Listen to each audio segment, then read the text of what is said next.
أعوذ بالله من الشيطان الرجيم.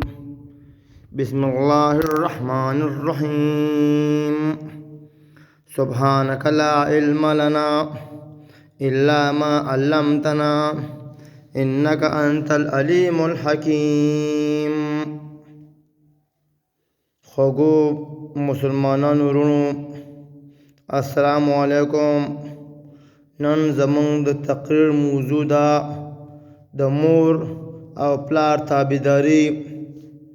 څرنګه چې الله تعالی د خپل بندګۍ او د خپل رسول الله صلی الله علیه و آله وسلم د تابعداري حکم کړی دی، هم دغه رنګ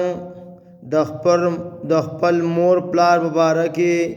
هم د هغوی د اطاعت تاکید کړی دی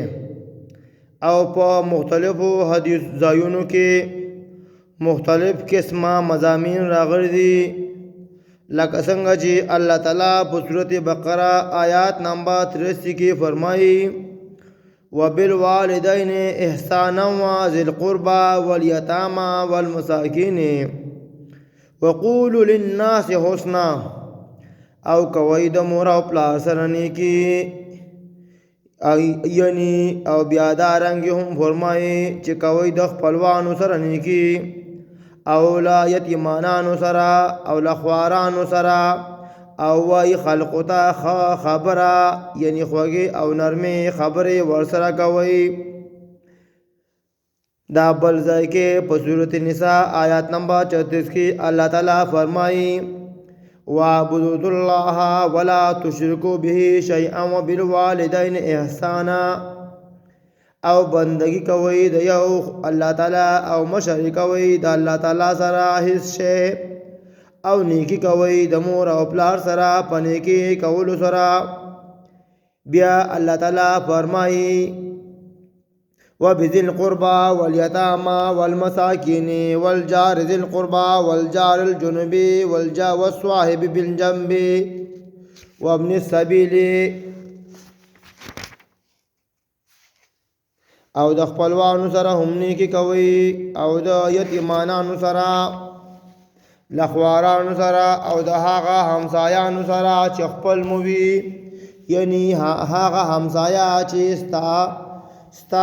ستاسو رشته هم ورسره وي، او هغه همسایا چې بیگانه وي، او هغه ملګری چې نږدې وي ستاسو اړخ ته. او ځینې مفسرین په نزد دې دلیل نه مراد خپله بیبي ده، والله اعلم. او مسافر سره هم نیکی کوي.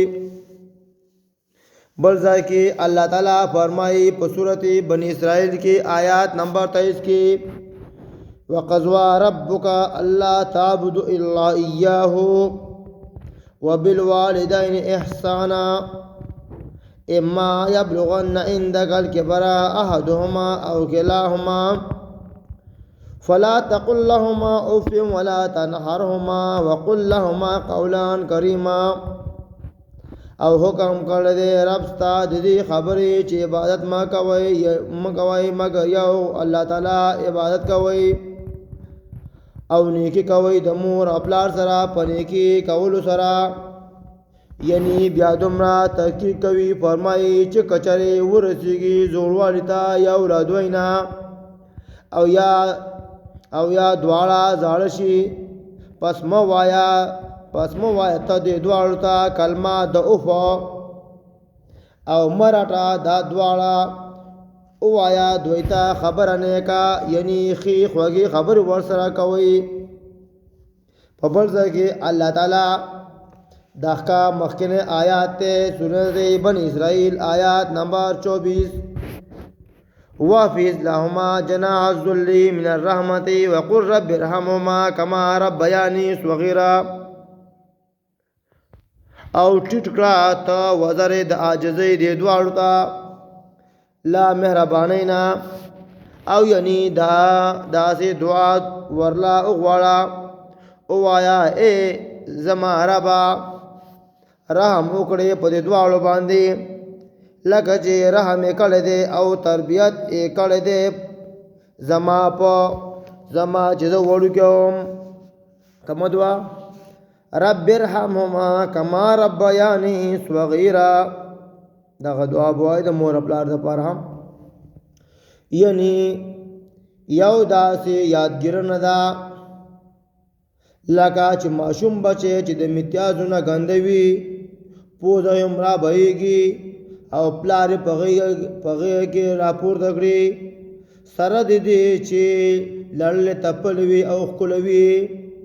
او مور یې ټولې بېلمازۍ سره په غېږ کې اچولې وي، هېڅ کرکا ترېنه نه شي کولی، او بچی وایي داجي دا څه شی دی، او پلار یې په مسکا مسکا وایي بچیا دا فلانی څیز دی. مګر کله چې داجي زوړ شي او پوزه یې راوبهیږي، په غوږونو دروند شي، حافظه یې کمزور شي، بچی قوت ته رسېدلی وي، نو ډوډۍ ورسره نه خوري، ځان نه یې ورکوي،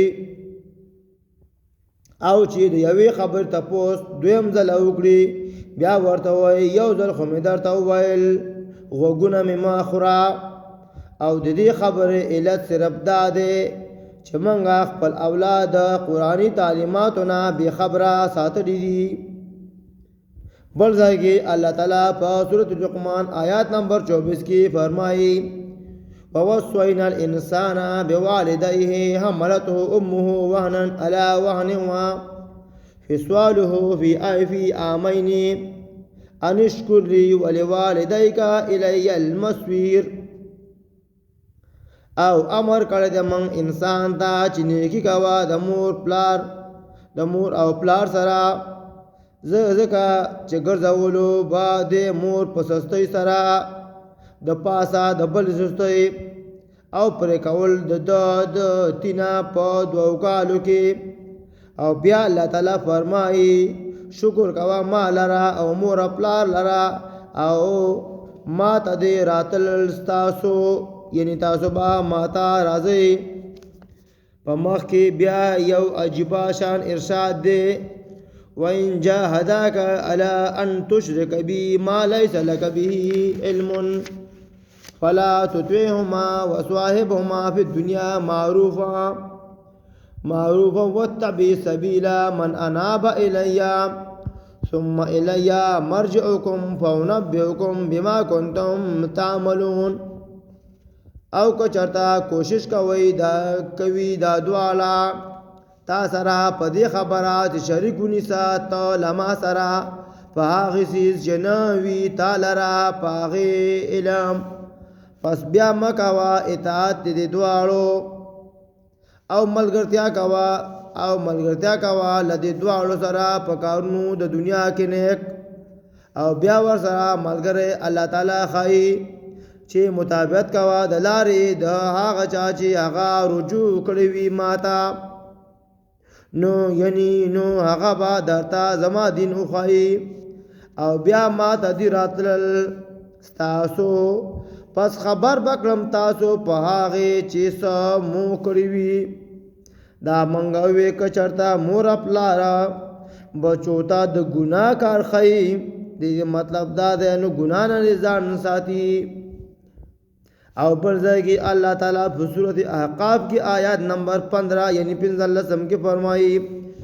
ووصينا الانسان بوالديه احسانا حملته امه كرها ووضعته كرها. او حکم کړی دی موږ انسان ته د مور پلار سره په نیکۍ کولو، ځکه چې بار کړی وي د مور د په سختۍ سره، او زیږولی وي د مور په سختۍ سره، یعنی 6 میاشتې د مور وګرځولو دا هم یوه سختي شوه، او بل په وخت د پیدایش کې هم ډېره سختي تېره کړه، او بیا یې 2 کاله ته ورکړو، او بیا 12 کاله یې د وړوکوالي خدمت وکړو. نو اوس چې رازلمی شه نو هغه به دل خود اخلاص کړي، او څوک چې د خپل مور پلار خدمت او عزت وکړي نو خپل اولاد به د عزت وکړي، او څوک چې د خپل مور او پلار بې ادبي او نافرماني وکړي نو خپل اولاد به د ده وکړي. بل ځای الله تعالی په سورت عنکبوت کې فرمایي ووصینا الانسان بوالديه حسنا وإن جاهداك لتشرك بي ما ليس لك به علم فلا تطعهما إلي مرجعكم فأنبئكم بما كنتم تعملون.